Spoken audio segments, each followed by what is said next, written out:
Hello, this is Earl Nightingale. In this recording, the magic word is the first of 12 you'll receive in this series titled How You Can Lead the Field in the Modern World. Before we start, I'd like you to know that I'm not going to try to tell you how to live your life. That's none of my business, nor is it anybody else's business. That's your business. Nor is this Lead the Field program a collection of pleasantries, platitudes, or Pollyanna. It is a summation of more than 20 years of research on one subject, and that is, why do some people do so well in life, while so many more do not? And the first thing let's talk about is the magic word. The experts call it the most important word as far as the results we get from life are concerned in this or any other language, and that word is attitude. It is our attitude toward life which will determine life's attitude toward us. Let's face the fact honestly that we shape our own lives, and the shapes of them will be determined by our attitudes. A person with a poor attitude toward learning, for example, isn't going to learn much until he changes his attitude. If we take the attitude that we cannot do something, we generally will not do it. An attitude of failure, and we're whipped before we start. So we know then that what we receive from life, what we accomplish or fail to accomplish, is due in large measure to our overall attitude. William James of Harvard University put it this way: "The greatest discovery of my generation is that human beings can alter their lives by altering their attitudes of mind." And isn't it wonderful that we have this measure of control? Before we start talking about our attitude toward the world, let's talk about our attitude toward ourselves, since it is the attitude we take toward ourselves which determines our attitude toward the world. Now, right here we come to a rather strange fact. We're so familiar with ourselves, we tend to take ourselves for granted. We tend to minimize the things we can accomplish, the goals we can reach, and for some equally strange reason, believe others can accomplish things in our field which we cannot. There are literally millions of human beings living narrow, darkened, frustrated lives, living defensively, simply because they take a defensive, doubtful attitude toward themselves, and as a result, toward life in general. Many people are suspicious of and oppose change, yet change is the one thing in life on which we can absolutely count. People who stay young all the years of their lives not only welcome change, but see it for what it really is: new opportunity, new chances for further fulfillment. Attitude is a reflection, a result of a person's will. It is incalculably powerful. It can bring about marvelous results for us, but we need to train it patiently, day by day. Now let's talk about the attitudes of people who are successful, the top 5% of the people who go sailing through life from one success to another and who, even when they fail at something, shrug it off and head right out again. No matter who the person is or what he does, men and women in sales, business executives, people in all the professions, wives and mothers, students, top people in the armed forces, public servants, men and women in the service of religion, working men and women in all fields of endeavor, wherever you find a person doing an outstanding job and getting outstanding results, you will find a person with the right kind of attitude. These people take the attitude toward themselves that they can accomplish what they set out to accomplish, that there's no good reason on earth why they can't be competent, successful. They have a healthy attitude toward themselves and, as a result, toward life and the things they want to accomplish. And because of this, they achieve some remarkable things, and they come to be called successful, outstanding, brilliant, lucky, and a lot of other things. They're quite frequently no more brilliant or outstanding than the majority of the people by whom they're surrounded. But they did develop the right attitude, and they found their accomplishments not too difficult, and many times surprisingly easy, simply because it seems that so few are really trying, really believe in themselves. Successful people come in all shapes and sizes and in widely varying degrees of intelligence, background, and so on. But they all have one thing in common. They expect more good out of life than bad. They expect to succeed more than they fail. If you want something worthwhile, take the attitude that there are a lot more reasons why you can have it than there are that you cannot, and set out to earn it. Go after it, work at it, ask for it, and 9 times out of 10, you'll get it. Our environment is really a mirror of our mental attitude. If we don't like our environment, we have to change our attitude first. Now, the world plays no favorites. It's impersonal. It doesn't care whether we change or not. Adopting a good, healthy attitude toward life doesn't affect the world and the people in it nearly as much as it affects us.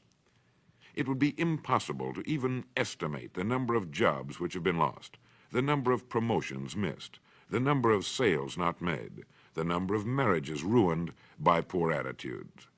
But you can number in the millions the jobs which are held but hated, the marriages which are tolerated but unhappy, all because of people who are waiting for the world and others to change toward them, instead of being big enough and wise enough to at least make a test which will prove beyond any shadow of a doubt where most or at least a big part of the trouble lies.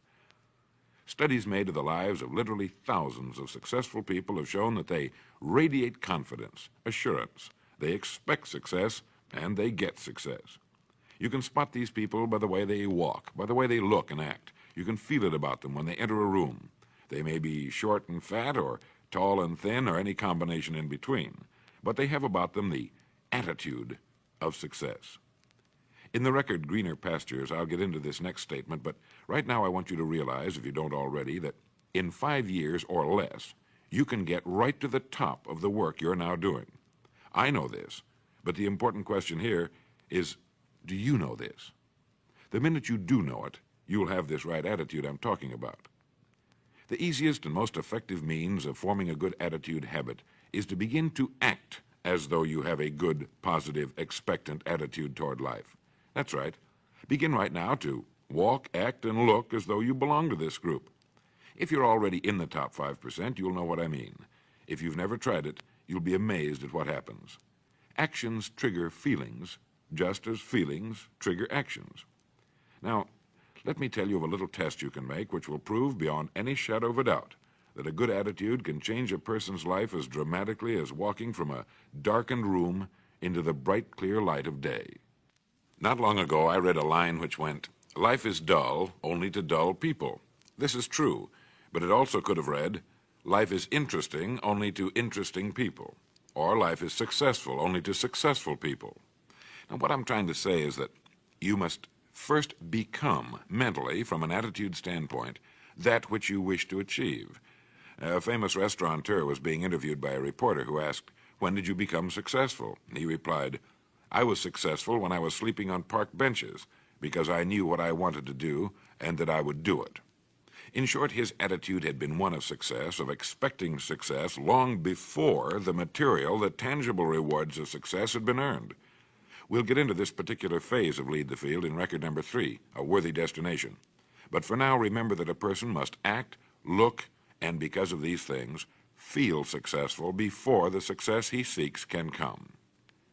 Chances are you know people who seem to be what others call lucky. All kinds of good and wonderful things seem to happen to them, and they give the impression of happily sailing through life, having a wonderful time, and getting more accomplished in a year than most people do in 5. This has been figured out fairly scientifically, and if anyone will conscientiously go about the test I'm going to recommend, and stay with it every day for the next 30 days without fail, that person can join this small, happy, and extremely productive group of people. He'll find himself becoming lucky, as they say, and most of his problems will pretty well take care of themselves. Of this you can be sure. The results will be nothing short of amazing. Now, it makes no difference how good a person's attitude has been in the past. Anything can be improved upon, and it's the small refinements upon something already good that makes it great. So here's the test. For the next 30 days, act toward the world, everything and everyone with whom you come in contact, with the attitude which represents the kind of results you want to achieve. That is, if the result you want is more success in what you're doing, act as though you are already in possession of the success you seek. If you want others to treat you with admiration and respect, treat others with admiration and respect first. Have you ever stopped to think of this? Every human being on earth is the most important human being on earth as far as he or she is concerned. You may never get anyone to admit it, but it's a fact. So for the next 30 days, treat every person with whom you come in contact as the most important person on earth, remembering as you do so that as far as that person is concerned, he is. Now, the reason I say treat everyone in this fashion is mainly because this is the way human beings ought to treat each other, and because it will help you form a habit that will bring you amazing and delightful results for the rest of your life. Have you ever noticed that the higher you go in any organization of value, the nicer the people seem to become? You see, the bigger the person, the easier it is to talk to him, to get along with him, to do business with him. Do you know why? It's because he's got a good attitude, and people with the best attitudes just naturally gravitate toward the top. So for 30 days, act toward others and the world at large in exactly the same manner you want the world and others to act toward you. Treat your wife or husband as the person he or she really is, the most important person in your life, and the same with the children. Carry out into the world each morning for 30 days the kind of attitude you would have if you were the most successful human being on earth. And notice how it quickly develops into an habitual attitude. When a person does this, he should realize he has already placed himself on the road to what he seeks. He is right now in the top 5% of the people in this or any other country. He has prepared the ground and planted the seed. He has made of himself a magnet, an embodiment of that which he seeks. Before metal can be cast into a desired shape, the mold, the expectant receptacle, must first be fashioned. Before a building can be erected, the excavation must be made and the foundation laid. And before a person can achieve the kind of life he wants, he must become that kind of individual. He must think, act, talk, walk, and conduct himself in all of his affairs as would the person he wishes to become. He is then actually that person, and the things that person would have and do will naturally come to him. Almost immediately, a change will be noticed. Irritations that used to frustrate and annoy disappear. When some less informed individual gives you a bad time, stay on the track. When someone cuts in front of you with his car or acts in any other manner that shows his ignorance and lack of courtesy, don't permit yourself to drop to his level. Pity him, for that's what he really deserves. That's the very group a person doesn't want to belong to, and if he acts like them, well, let's face it, he belongs with them. There's nothing in the world that men, women, and children want and need more than the feeling that they're important, that they're needed and respected. They will give their love, their affection, their respect, and their business to the person who fills this need. So the magic word is attitude. And in summing up, a few points to keep in mind. 1, it is our attitude at the beginning of a task which, more than anything else, will affect its successful outcome. 2, it is our attitude toward life which determines life's attitude toward us. 3, we are interdependent. It is impossible to succeed without others, and it is our attitude toward others which will determine their attitude toward us. 4, before a person can achieve the kind of life he wants, he must become that kind of individual. He must think, act, talk, walk, and conduct himself in all of his affairs as would the person he wishes to become. 5, the higher you go in any organization of value, the better will be the attitude you'll find.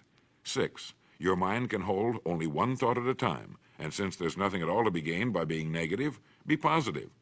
7, the deepest craving of human beings is to be needed, to feel important, to be appreciated. Give it to them, and they'll return it to you. 8, look for the best in new ideas. As someone said, I've never met a person I couldn't learn something from. 9, don't waste valuable time broadcasting personal problems. It probably won't help you. It cannot help others. 10, don't talk about your health unless it's good. 11, radiate the attitude of well-being, of confidence, of a person who knows where he's going. This will inspire those around you, and you'll find good things will begin happening to you. And 12, lastly, for the next 30 days, treat everyone with whom you come in contact as the most important person on earth. If you'll do this for 30 days, you'll do it for the rest of your life. In the next recording, I'll talk to you about greener pastures. But now in closing, remember the words of Walter Dill Scott of Northwestern University. Success or failure in any undertaking is caused more by the mental attitude even than by mental capacities. Thank you.